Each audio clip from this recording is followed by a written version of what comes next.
Hello and welcome to Staying the Course. This is a conversation that's empowered by Christ for the Nations Ministries.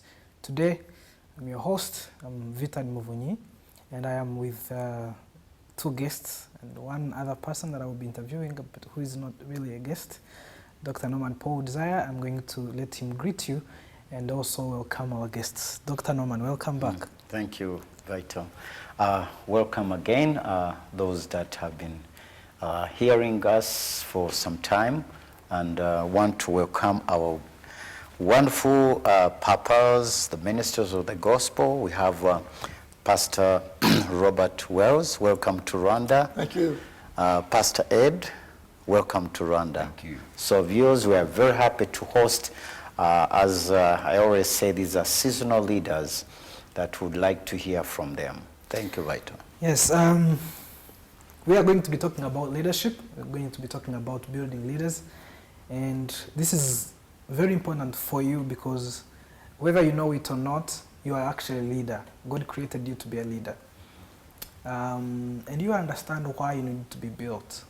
We are with two leaders who have been doing this for a very long time, who's been leaders of ministries for a long time, but also have been training other leaders. So we'll be joined by both the guests and Dr. Norman. I hope that Dr. Norman will be able to share some of the context for our culture and our nation, while others share the global principles of leadership, because leadership is really global and the principles cut across. But maybe sometimes when we need to apply it in our context, we may be able to receive some context from Dr. Norman. So allow me to start by asking our guests to introduce themselves and tell us about you. Pastor Robert. Well, my name is Robert Wells. I've been married for 60 years. Wow. I have 2 children, 3 grandchildren, and 6 great-grandchildren. Wow. I've been in the full-time ministry for 50-plus years. I pastored for 39 years, and then I've traveled for the rest of those years in ministry. And this is my 7th trip to Rwanda. Welcome back. Thank you. It's good to be here. Thank you. We are also with Pastor Ed.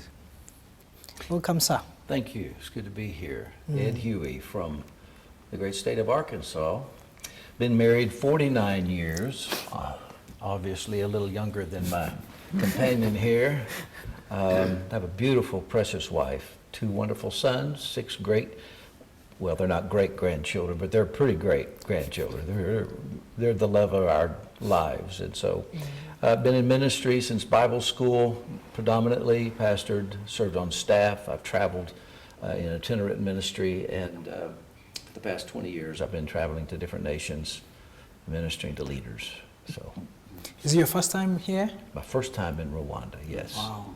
Yes. Love to hear how you decided to come to this nation too. How did I come? How did you decide to come to Rwanda too? I got an invitation from my good friend Okay. to join him on this trip. Delighted to be able to make that happen. It's an honor to be here. I'm looking forward to all of it. So how long have you been here? We got here Friday night, I think it was. Friday Just a night, few okay. days. So for the few things you have seen so far, how does it feel to be in this country? Your first Well, impressions? Beautiful country, beautiful land, beautiful people. We went to the Genocide Museum yesterday. Just heartbreaking what has happened to this nation and the people, and I know God has not forgotten them, and that he will respond, is responding, and he's using forums, I think, like this to do that very thing. Yeah. One of the questions I plan to ask you, even though I haven't asked, is about why leadership.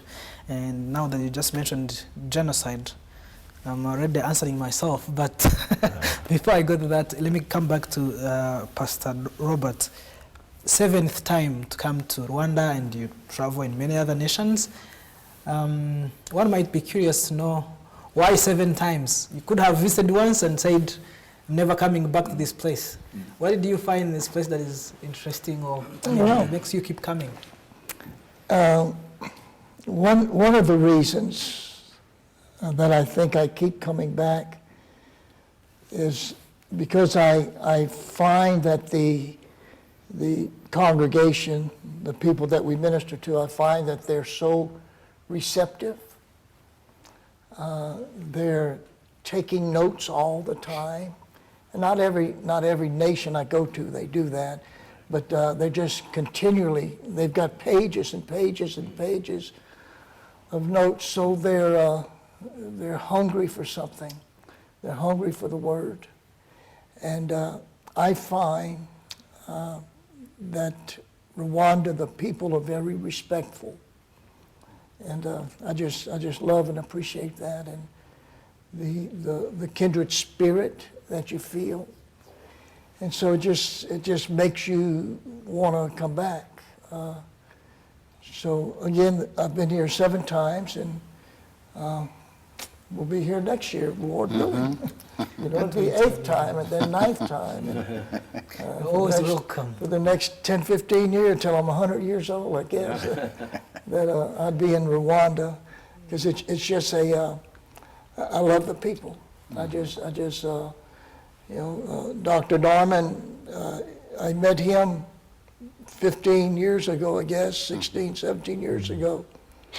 And he invited me to come, and we never did communicate. And then about 7 years ago, 8 years ago, he communicated with me and asked me if I would come, and just felt the Lord deal with me to come.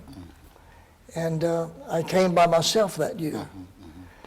And but I enjoyed it so much, and I thought it was such a great platform to minister to ministers, that every year I've always had somebody to come with me and let them feel what I've been feeling. Wow. Oh, that's so powerful to hear.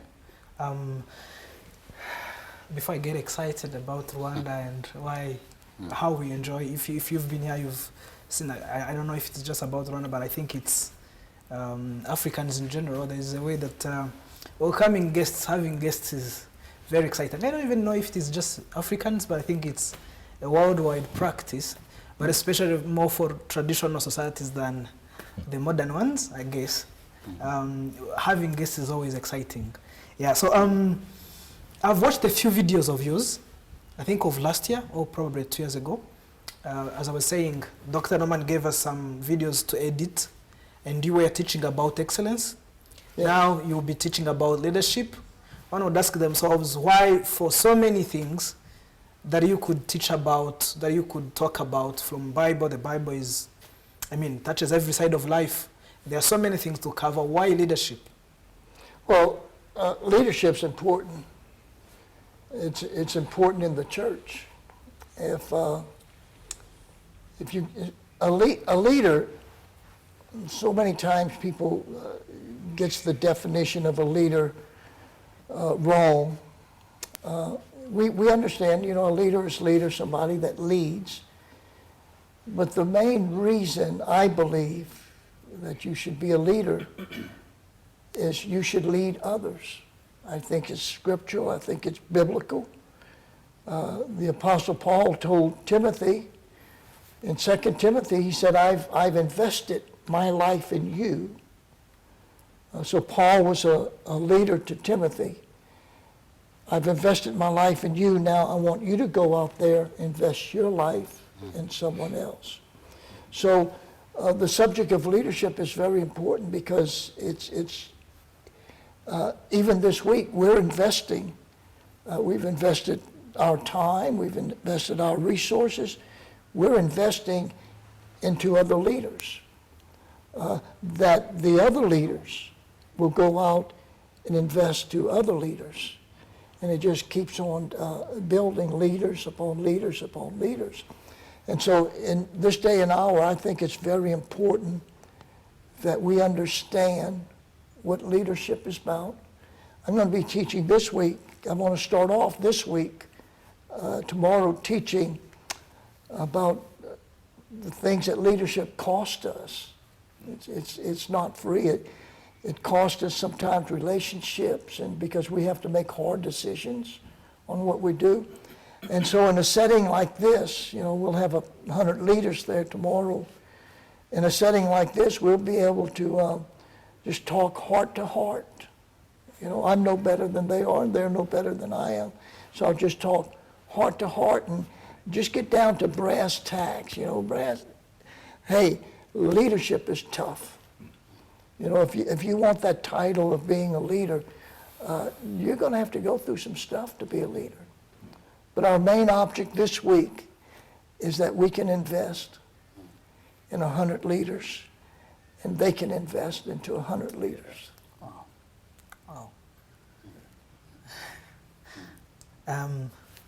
Dr. Norman, you kind of have, right from the beginning, chosen to focus on leadership. The other day you were telling me about LITE, and the first one being the leadership thing, but also you've been organizing leadership conferences for church leaders, for youth leaders, even for children teachers. You know, and one might ask, did you kind of think that leadership was the most important thing that you need to focus on post-genocide? Is it because, as you were telling us from the other conversation on the documentary, there was so much brokenness that an organization like yours would have chosen to focus on restoring the hope, the social culture, and everything. I'm not saying that leadership is distinct from that, but I'm saying why leadership specifically? Why leadership?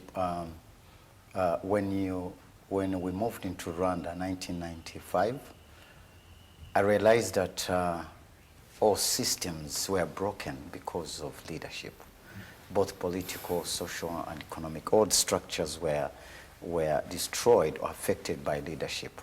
And I saw myself as asking myself, as a young leader, by that time I wasn't married, but I was seeing myself as a piece of a person that God could use in restoring the value of becoming a true leader. A leader in a sense of restoring hope, a leader of bringing broken relationship when it comes to the ministers of the gospel, because after genocide, again, the Tutsi churches the leaders were affected. Not everyone was united. So I felt the Lord was saying, you can be part of what I'm doing. So I had the opportunity of one of the few leaders during that time where I could organize like meetings for the leaders, because I knew the brokenness. I understand the position of a leader in the area of brokenness, as Pastor Robert was saying, of sacrifice. So I realized, no, I can edify these leaders. We can team up together, build one another, and build the people of God. So that was the kind of motivation, and I thank God because throughout all these years, I've had the opportunity, like Pastor Robert said, whenever I get opportunity to get I call them seasoned leaders,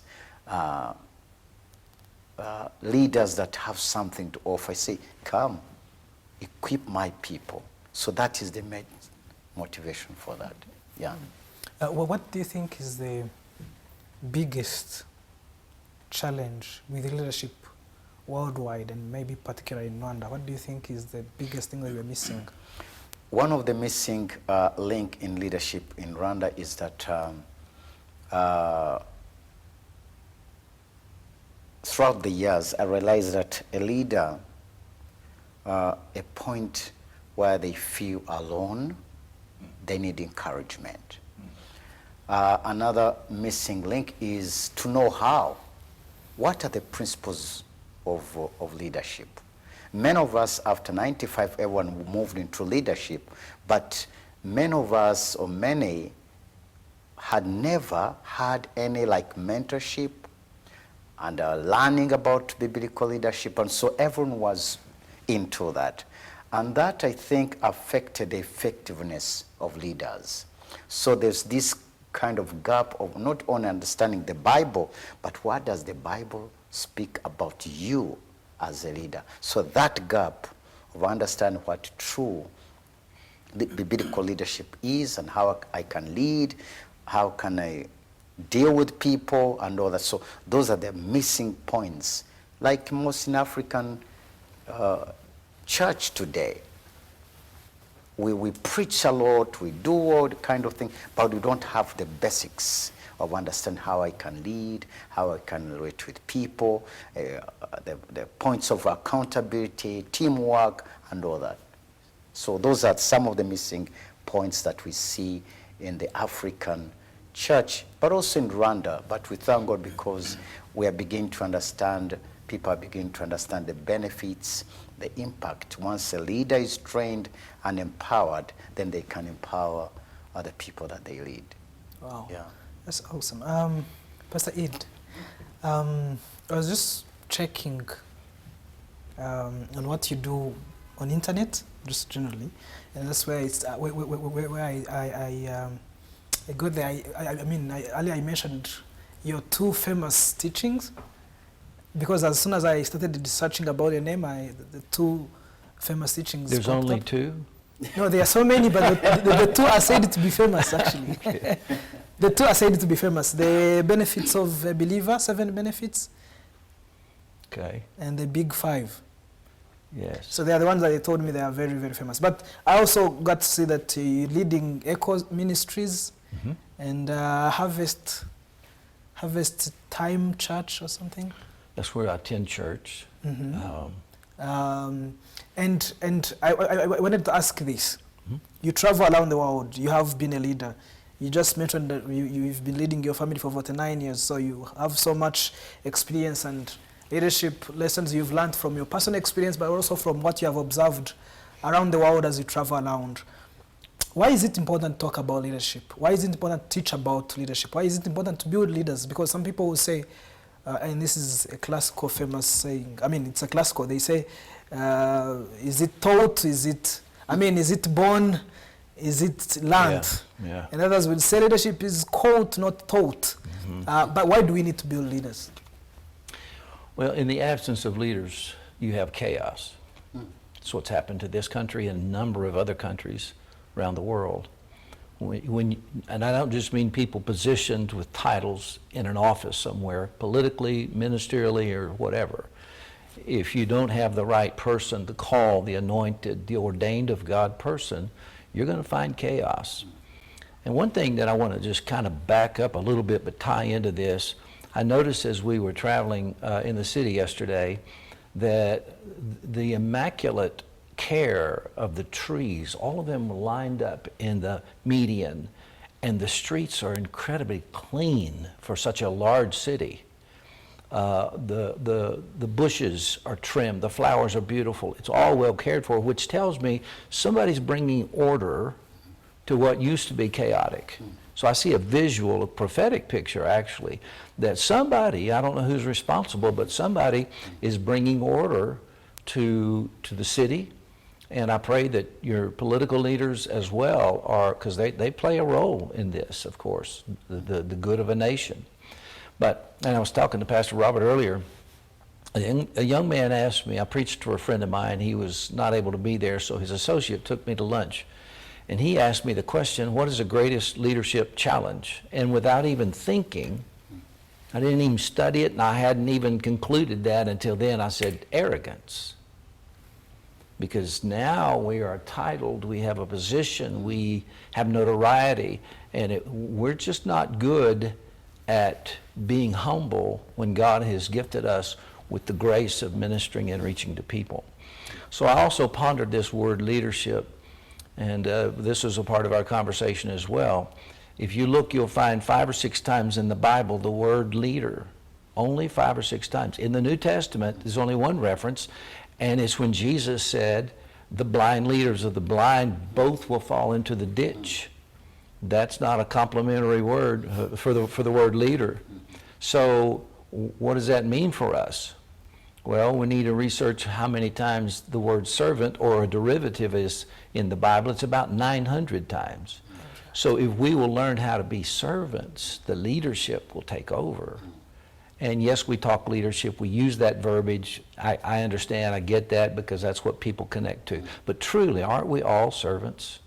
Aren't we all just serving our King based on the gift he put on us? He called us, he made us to be a good steward. He wants us to be a good steward of the calling that he placed on our lives.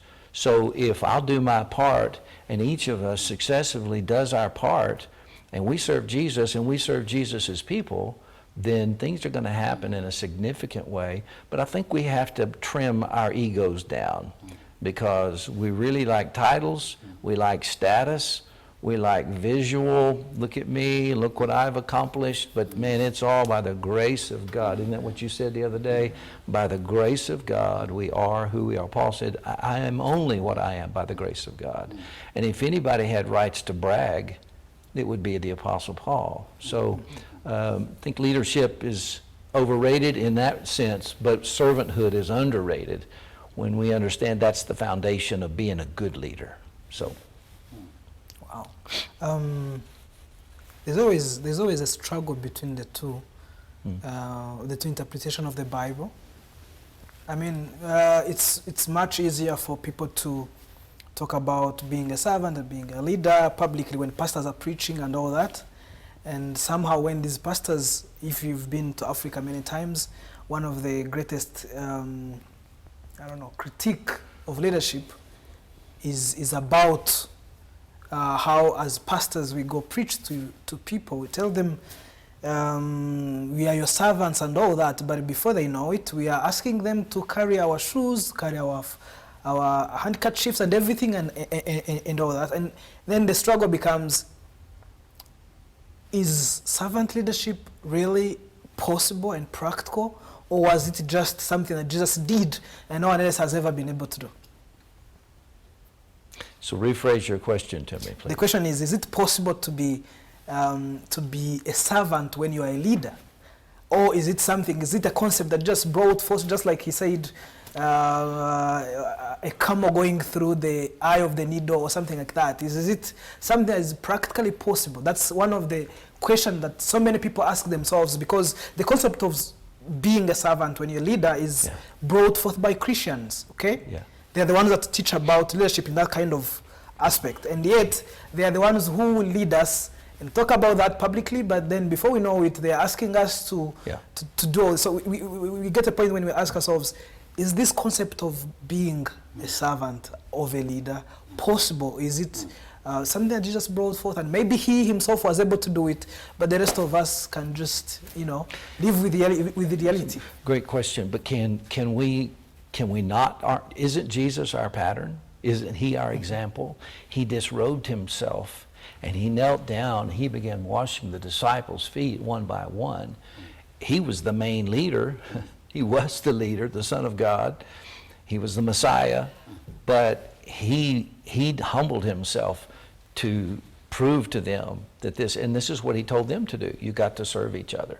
He knew the value of humility, and I think we have missed that quite a lot. Yes.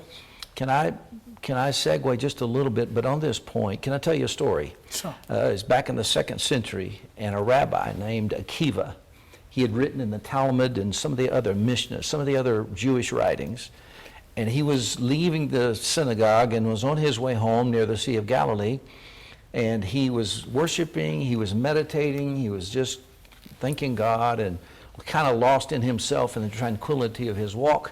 And he came to the fork in the road where he normally would go right. Well, he just inadvertently went left, was still walking along, enjoying the presence of God, and he hears steel being drawn from a scabbard and a deep, gruff voice say, "Who are you and why are you here?" Well, it startled him, of course. And being a good rabbi, he doesn't answer a question with an answer. He answers a question with a question. And he said, "What do they pay you to stand here and ask that question?" He said, 5 drachma every week. He said, "I'll give you 10 drachma every week if you'll stand outside the door of my house and ask me that question every time I come in or go out. Who are you and why are you here?" I think if we'll wrestle with those 2 questions as leaders and as those that we'll be touching and teaching this week and all that we get to touch and minister to, if we'll just grapple with that, who am I? Because if you don't know who you are, then you don't know your identity, because who I am is my identity, and what Why am I here is my destiny. But if I don't know my identity, then I can't really get to my destiny. And if I get to my destiny, but I don't know who I am, I'm going to foil it. So all of these two questions are foundational to learning who we are and what we're about, discovering our call from God. That's critical, so critical. Wow. Sure. If you Yeah, want to add can something. I add something to that? Alluding to what you said a while ago about like expecting someone to carry our briefcase. It's a sad day when a leader thinks he's arrived. It's a sad day when he thinks he's better than anybody else. I pastored 2 churches. The last church I pastored for 31 years, and we were successful in our community. And I had a staff. But when it was a work day, I was out there sweating just like everybody else. Yeah. I didn't think I was more important. I was better. And so one of the major problems with leadership today that I have seen is leaders think that they have arrived and everybody else is so much lower than they are. It's all right to carry, and I know in a lot of places in Africa or a lot of places in the world where we travel, they want to hold your Bible and bring your briefcase. They do that here every time I've come here. They've taken my briefcase, and that's because of respect from them. That's the Rwandan respect. But if I would walk into that venue tomorrow and look at some Rwandan and say, here, take my briefcase, that would be a sad leader, because I'm no greater. I'm no greater. And that's I don't know about this, but that in the United States, we have that problem when they get to a certain level, they think that everybody else is so much lower. And I've always believed, I want to be a Mary, but I want to be a Martha. Wow. Wow. He wants to be a Mary, but also a Martha. Not just being at the feet of Jesus, but also serving. That's just so powerful. Pastor Ed mentioned about the need for leaders to bring order into societies, into families, into communities. And I wanted to know, what do you think is the difference or the relationship? Actually, let me put it as a relationship. What is the relationship between leadership and excellence? Because you've touched both topics. Well, there should be excellence, not perfection. We're not talking about perfection. We'll never reach perfection. But there should be excellence in leadership. As Pastor Ed was saying about the beautification of the streets and the cleanliness of streets, you have your leadership and the government, whoever is over this, you have your leadership. But that leadership is doing it with excellence. It's not halfway doing it. So both of them, they both need to be married to each other. There must be the leadership, but if you're going to be a leader, put excellence in your leadership. So you can't, I don't think you can do one without the other. I think you definitely need having that excellence in that leadership. Wow. It's just, being a Rwandan and being an African, I don't know about the rest of the world. I haven't traveled that much, but from the history that I learn and from the things I have experienced in my own life, I've seen, and many times when we talk about leadership, generally people understand leadership as tied to political leadership and all that. That's the people that we observe the most, they are written about the most and all that. And I've seen all kinds of leaders. Maybe the famous ones you might know, you've heard of, and actually Dr. Norman lived in Uganda when President Idi Amin was leading the nation.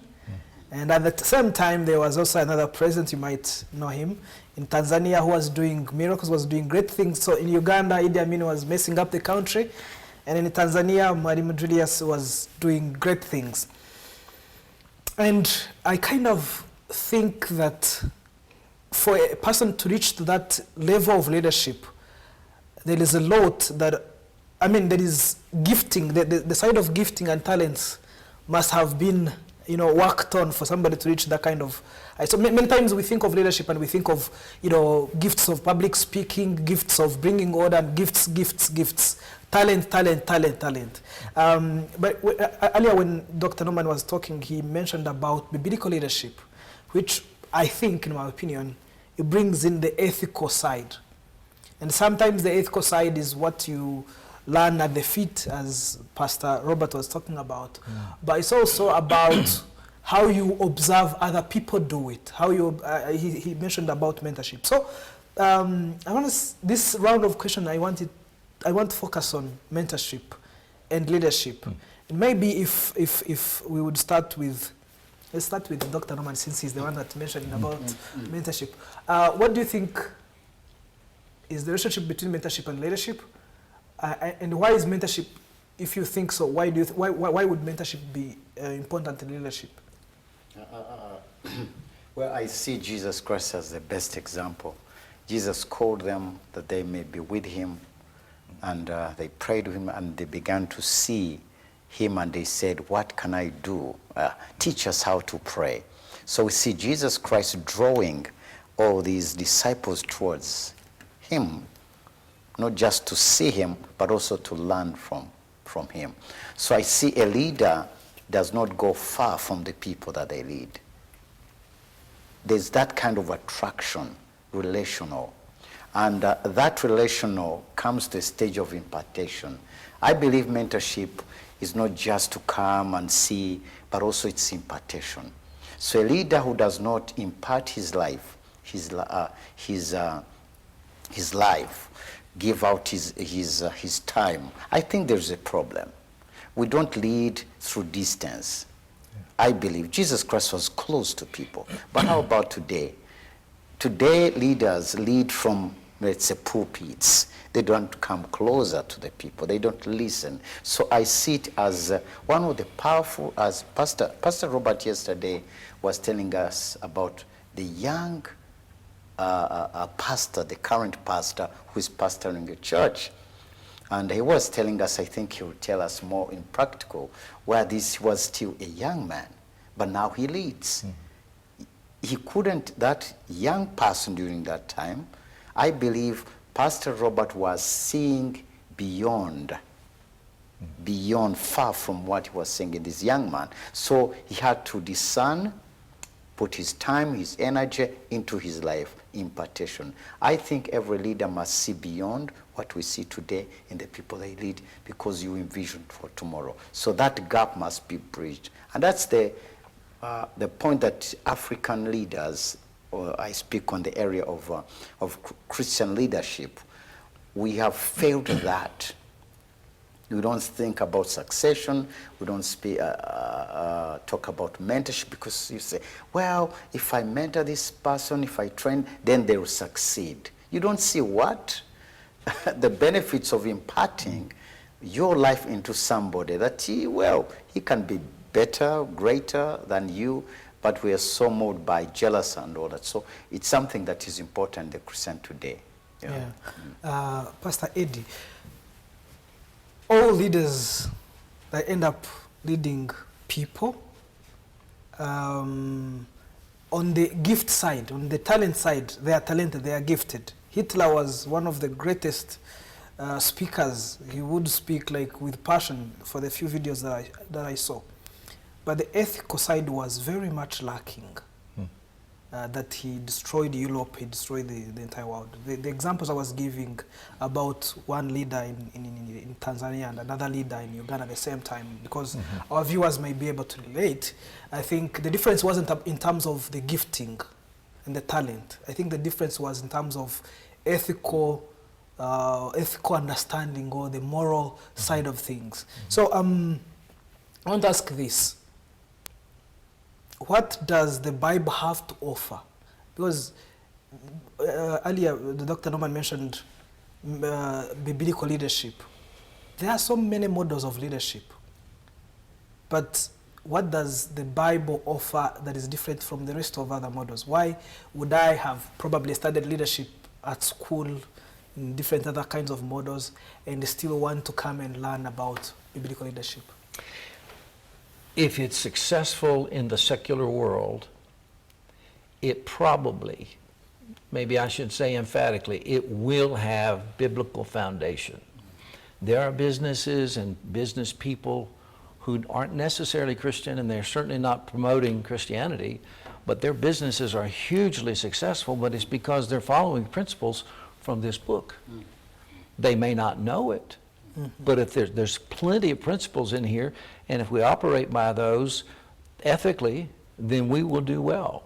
I think the guy that's double blessed is the man who walks in the ways of the godly and not in the counsel of the ungodly, but he stands strong and firm on the principles of God's word. You can't lose that way. If one chases 1,000 to flight, why in the world would we not want to have 2 of us who chase 10,000 to flight? If in fact our goal is to lead multitudes of people into the kingdom of God, if I could win 1,000, but Pastor Robert and I can win 10,000, why wouldn't I team up with him if our passion is to establish the kingdom and build the kingdom of God and establish people's names, residency in heaven when they die? So I believe that we can, 2's better than 1. They have a reward for their labor. You have to have a husband and a wife before you have offspring. It's all a process of multiplication. But when you plug it into the principles of Scripture and layer your life upon that, then you're going to find success. Wow. That's promised. Yeah, our viewers of different stratas, earlier we were talking about how far the program goes to. So this is, I think, 2 or 3 years ago, if I still recall, this TV was the second to the government or the National Broadcasting Agency. I mean, in terms of the reach in the entire population. And I'm assuming that there are lots of people watching us today, some who are hearing these things of leadership for the first time, some who do not even know Christ, some who have known Christ and have started to pursue their leadership potential, to work on their leadership potential, and who have probably heard about mentorship, the need for mentorship and all that.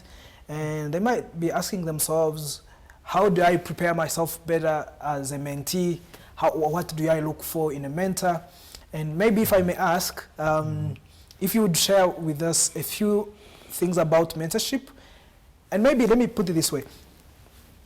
I'm sure at your age, 49 years in marriage, you must have mentored your sons or the other young people in your church. And being a pastor, you have worked with other pastors who were learning from you and all this.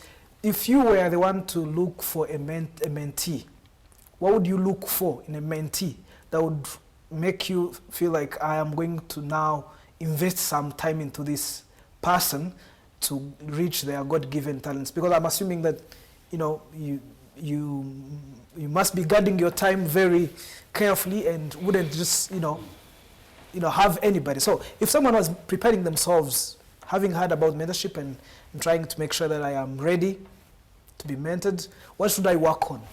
So the 2 questions in one. One, what do you look for in a mentee? But also, if I am working on myself, what do I work on? Great question. First of all, I believe you should be looking for somebody who listens. If they're doing all the talking, then they're not ready to learn, because you can't learn and listen talk at the same time. So someone who will listen, and then someone who will do. If you say, I want you to go read these 3 books, and we're going to get back together. If they didn't read the 3 books, then they're not obedient. They don't deserve your time. And that's not being arrogant, that's just, there's somebody else.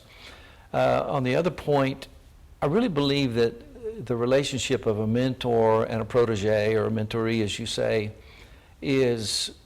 should be an organic relationship drafted by God. There's young men in my world in life that I pour into, and it's been that God has just brought us together. I'm not sure that we can just go picking out of the crowd who we want to be a protege.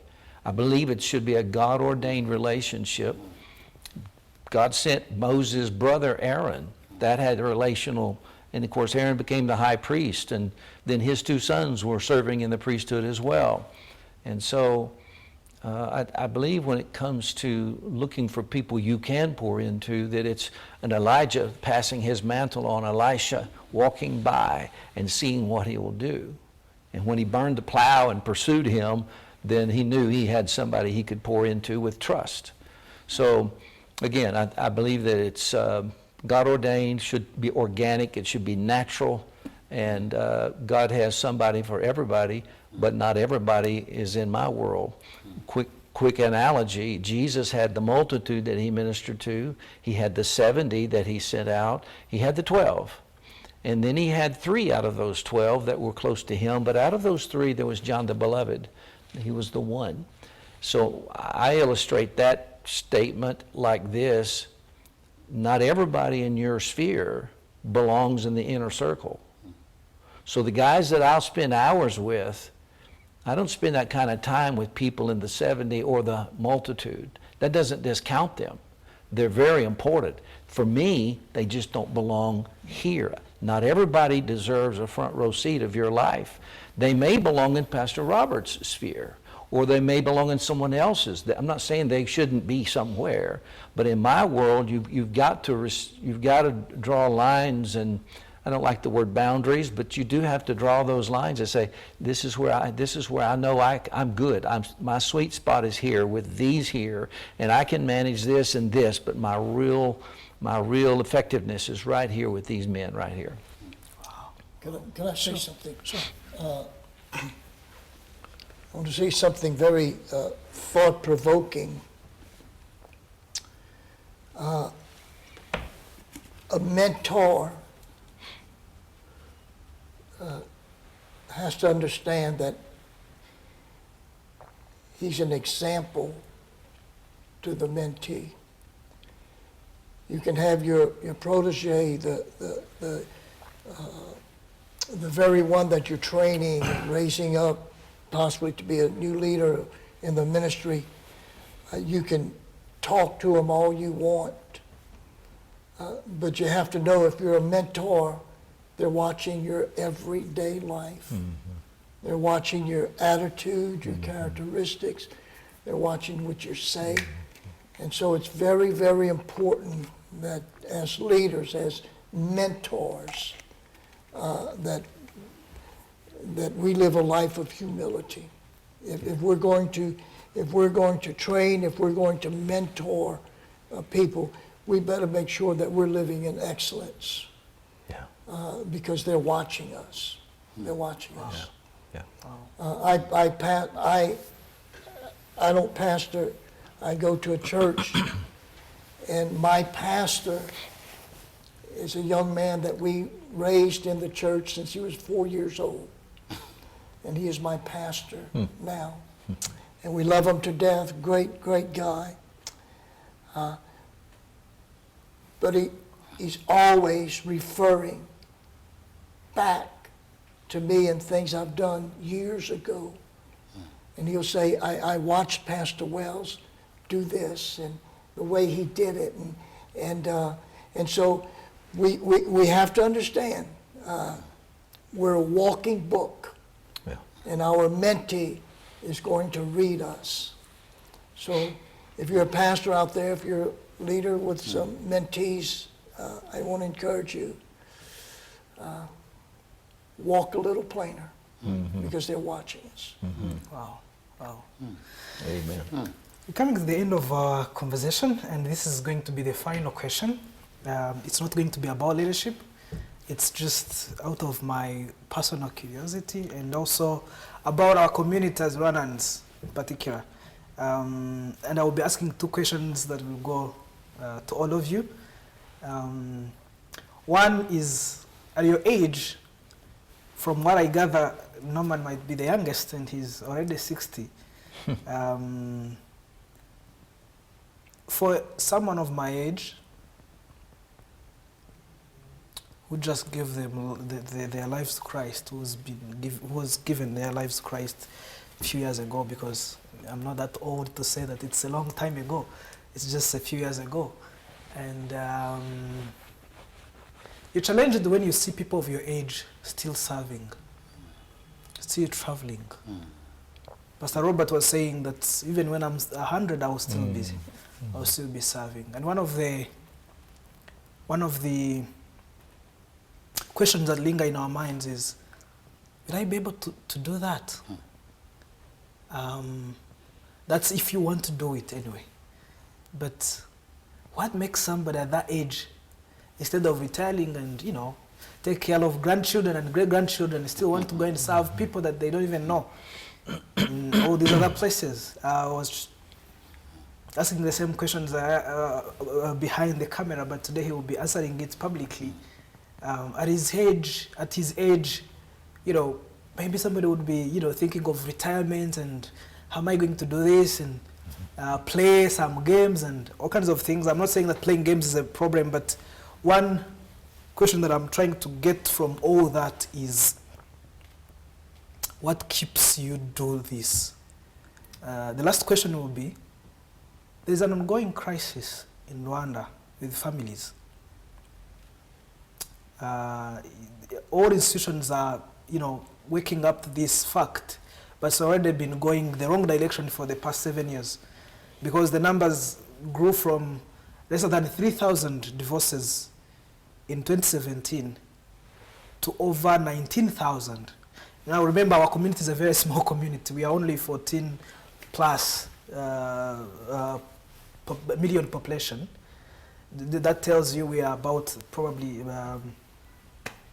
like 5,000 household, 5 million household. And these families, these divorces that went from 3,000 to 19,000 was something that we had never heard of. You can imagine, like previous years, 2017 and below, it's just somewhere below 3,000. Now from 2018, 19,000, 2025, I think we're already in 23,000, something like that. And and people have been doing all kinds of research, and they kind of come back to this one thing that is tied to what you were saying about mentorship. People are saying this is because the young men leading families today grew up without someone to look to and to teach them how this is done. So we've had more than 1 million people die in the 1994 genocide against Tutsi. That tells you close to probably 2 million or plus, you know, were tried by the courts and were put in prison. And some died because 1990 to 1994, there's an ongoing war. A lot of people die in wars. So literally by the time that Dr. Norman comes to Rwanda in 1994 and 1995, and during all this period of time, the young people that grew up and now getting married didn't have someone to look to teach them how to be a man and all that. So there is that crisis of men that is leading to high crisis of families and lots of divorces. And by the way, those who divorce are the only ones that have gone to the courts of the law, and it is written that they are divorced, but many others are struggling and all that. So one was about how do you keep going at your age? What pushes you to continue to serve? 2, what would you say to men and to families? Of course, divorce comes with so many things. But when you talked about your families and how long you've been married, I know about Norman, he didn't mention it, but at least our viewers, most of them know. I was like, I will not end this conversation before I ask you if you had to tell someone like me who's about to get married, or somebody who's been married, you know, 3, 4, 5 years, what would be your word of encouragement? What would you tell them Yeah, just something from your heart. It doesn't have to be in a certain direction. Thank you. Well, this year I'll be 80 years old, and traveling to different countries is not easy. It's not easy on your body, very expensive. When we get home, I think it's one of the planes. We'll be sitting on the plane for 16 hours and 10 minutes, just one of the planes. And it takes a toll on your body. Airplane seats are so small and you're all cramped up, and really takes a good toll on your body. But I'm going to do it next year, and I'm going to do it the year after that.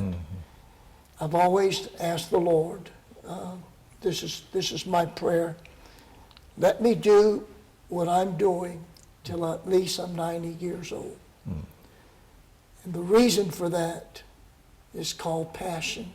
Yeah. You have a passion. When my phone rings and somebody invites me to an overseas trip, I just get so excited because I have it's tough, it's hard on us physically. It'll take him and I 3 or 4 good days to acclimate to our time zone, and it's not easy. But we want to do it again. Yeah. He goes overseas next month. I'll go in a couple of months, and I have 4 more trips to go this year, and we do it, and we keep on doing it. We can retire. We can say, you know, we've had enough. I'm old enough. I've paid my fees. I've done enough. I could say that. But I would be one miserable individual. And so the reason I keep on going is because of passion. My 60 years of marriage, I had no role model like you were talking about. My father was not a role model. I had to learn it the hard way. My 3rd year of marriage was very bad. We were talking about calling it quits. And I realized if I wanted a successful marriage, I'm the one that had to work on it.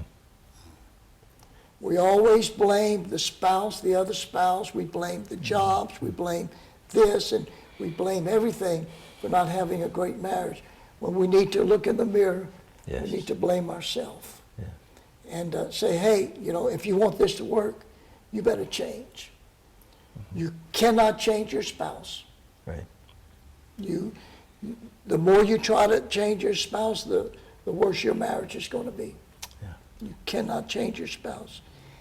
And so that 3rd year of my marriage, I started reading marriage books on marriage. That has helped me more than anything.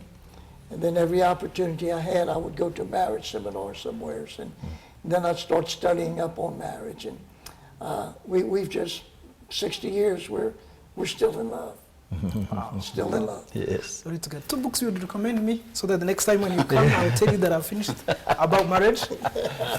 Good. Do you have 2 books that you would recommend me? Yes, I'll think of some books. Okay, thank you so very much. Yes, Doctor. I know our time is short, so let me encapsulate. When I ask the questions, who are you and why are you here? Who we are first of all, we're priests unto God. According to Scripture, we're priests unto God.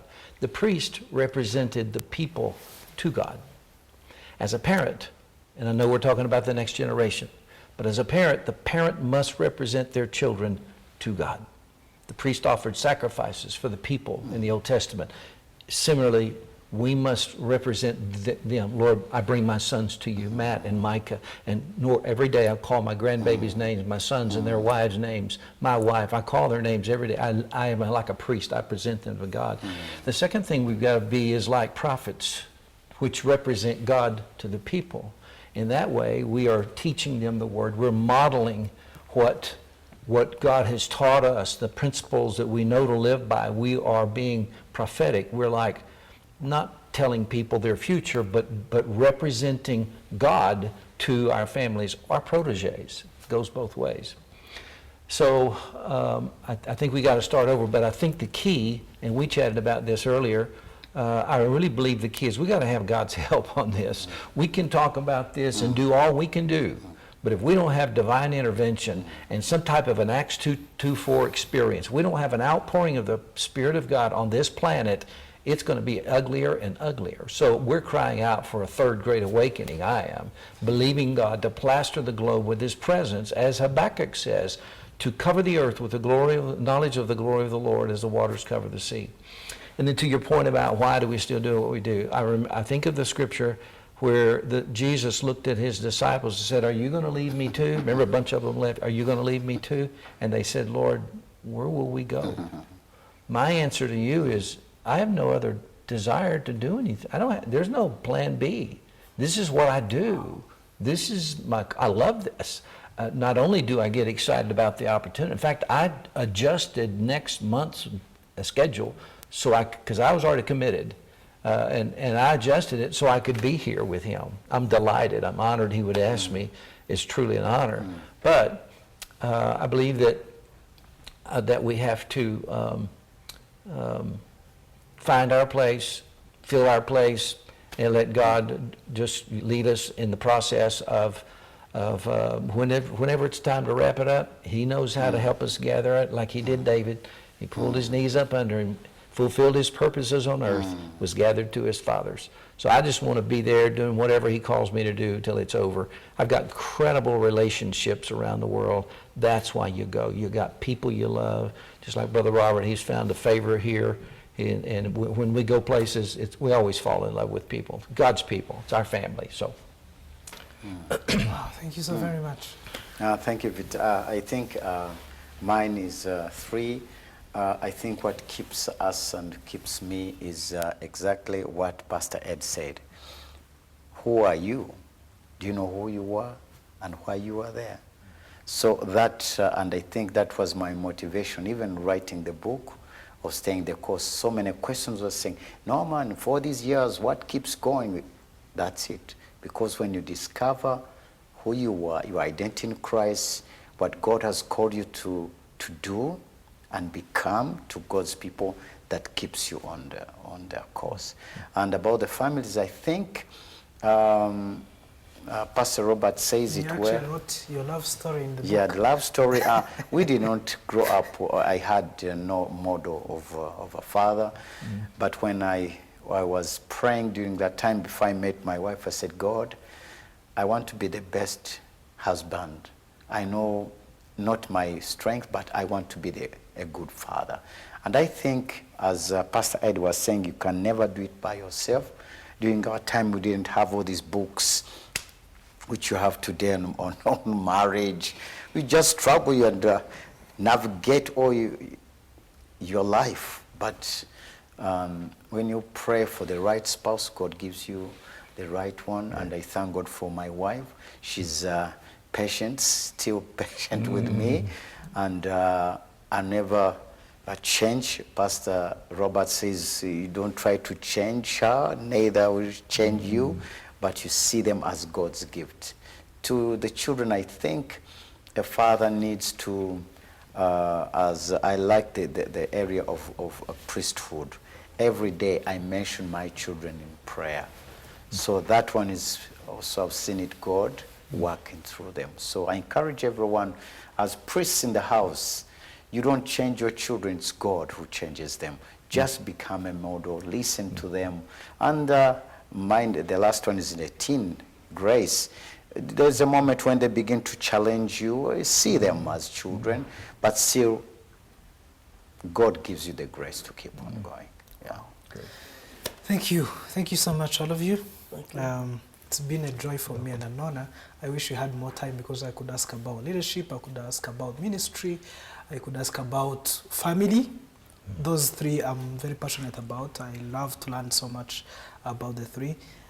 So it's been a joy for me to have fathers in the house, men of God, servants of God, all these things that I want to be. I want to be a great father, I want to be a great husband, a great man. I also want to serve God with everything I've got. I would have loved that we continue Let me thank you so much for this 1 hour that you have given to us and for sharing all the insights you've shared. I wish I was able to attend the trainings in this coming week, yes. but I'll be able to watch them on YouTube Okay. after they have been recorded because they are going to upload them. Yeah. So it'll be a joy again to learn more about what you've been talking about. So to our viewers, this is Staying the Course. It's a conversation that is brought forth by Christ for the Nations Ministries. And it's a conversation that is aired on this TV every Sunday, 3:30 to 4:30. And it's also on the YouTube channel of this organization. The YouTube channel is called CNM Staying the Course. Staying the Course is the name of the book that has been written by Dr. Norman Paul Desire. It's a book about living out your calling, discovering your calling and living it out. It also talks about history of Rwanda from his perspective, and you would enjoy it. I am saying that because I've read the book and I've enjoyed it. You can find it on all the bookshops in Kigali, but also you can buy it online on vitalreadings.com, which is the publishing house that released the book. And we're going to be having some conversations about the book in the future. If you read the book and you feel like you want to ask some questions, we'll be hosting the author sometime in the future, and we'll be asking some of the questions that we have gathered from all of you. So I want to thank you so very much, and I want to wish you a good evening and a great week ahead. God bless you.